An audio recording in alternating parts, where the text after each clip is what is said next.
PWCC is a great way to sell your sports cards. If you're looking for a way to support the Cajun Cardboard YouTube channel, consider using the promo code Cajun, all caps, C-A-J-U-N, when you're selling your cards on the PWCC marketplace. Hey guys, Brian with Cajun Cardboard coming at you from the great state of Louisiana. And today's video is only indirectly about cards. It's actually an email that I got from PWCC. And everybody who's a vault member or authorized to bid, I think on PWCC auction platforms, would have gotten this email, and you probably got it and you probably deleted it because it's one of those deals that goes out to everybody. But for some reason, I wanted to look a little bit further into it. I got the email, and every one of you who is a member of PWCC got the email like on June 1st. This is the first time I'm looking at this on July 17th, but I saved it, and I didn't want to delete the email, so I saved it in my inbox, which is very unusual for me because you know I've got to have a clean inbox, no texts on my phone, no unread emails. But I saved this one because I wanted to look at it a little bit closer, and I thought it might be something worth sharing with you guys because a lot of people may not be aware of the PWCC definitive guides.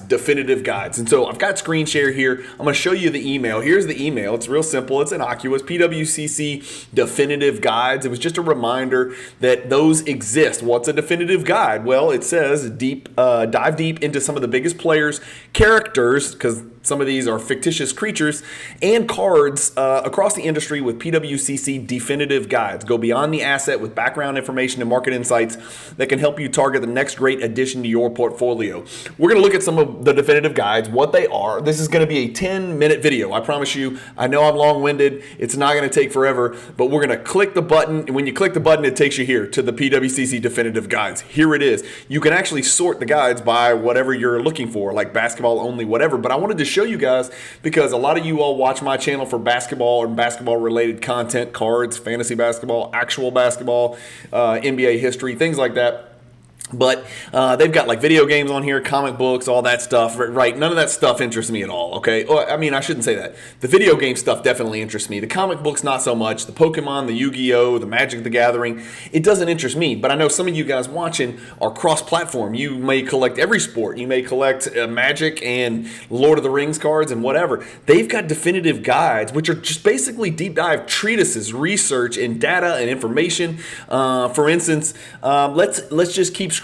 So we're seeing Pokemon, we're seeing Magic the Gathering, we're seeing a definitive guide to buying signed vintage cards.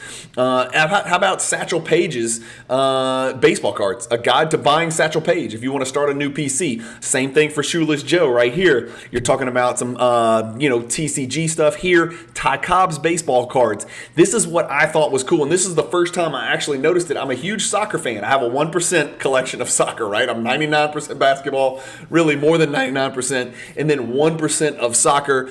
And then, when the World Cup came around, everybody got a little bit of soccer fever. We thought the cards might spike. They didn't, right? We kind of talked about that in some videos, and everybody might have noticed that. But they went group to group and started talking about the most collectible soccer players within each group of the World Cup. The way the World Cup's broken down is it's in groups.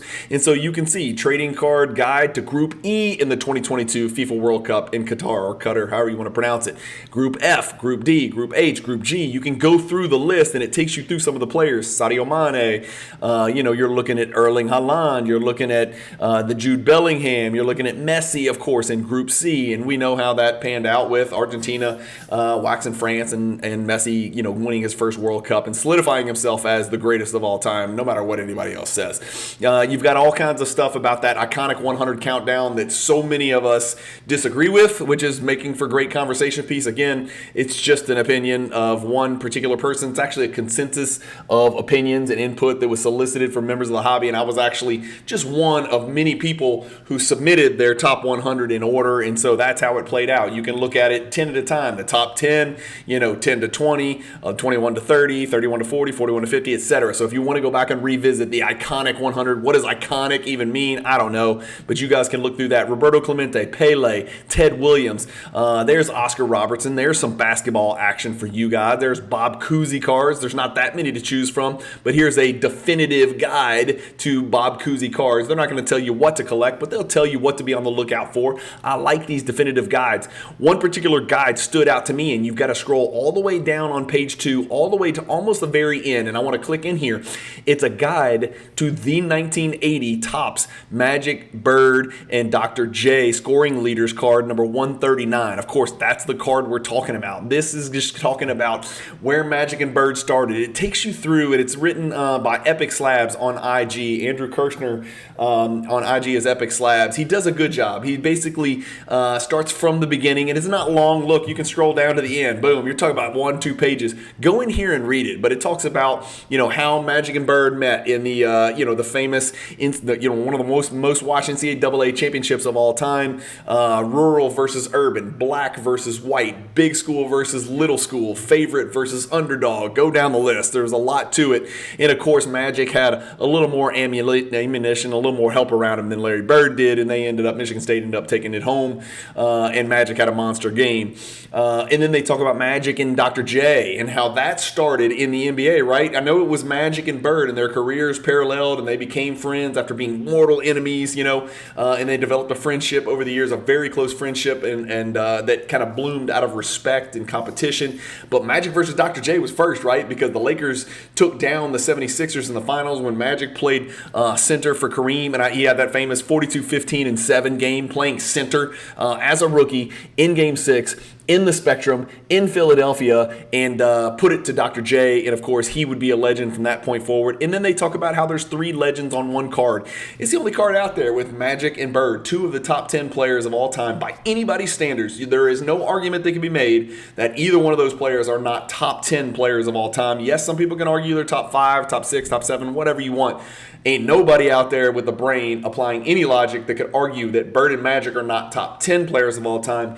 And then you throw in the face of the NBA right smack in the middle of their rookie card. So 2 of the top 10 players of all time on the only rookie card they have on the same card with an epic legend ambassador of the game and a true professional who laid the foundation for both of these guys right smack in the middle. There isn't a more historic, iconic card than this one, other than maybe the 86 Fleer number 57. But it kind of takes you through the history of this card and what it's about, and talks about the centering and the issues to look for and all that other stuff. So I just kind of wanted to share this with you guys. Like I promised you it was going to be under 10 minutes. I'm under 8 minutes. That's pretty impressive for me. These definitive guides are cool. There's a decent chance if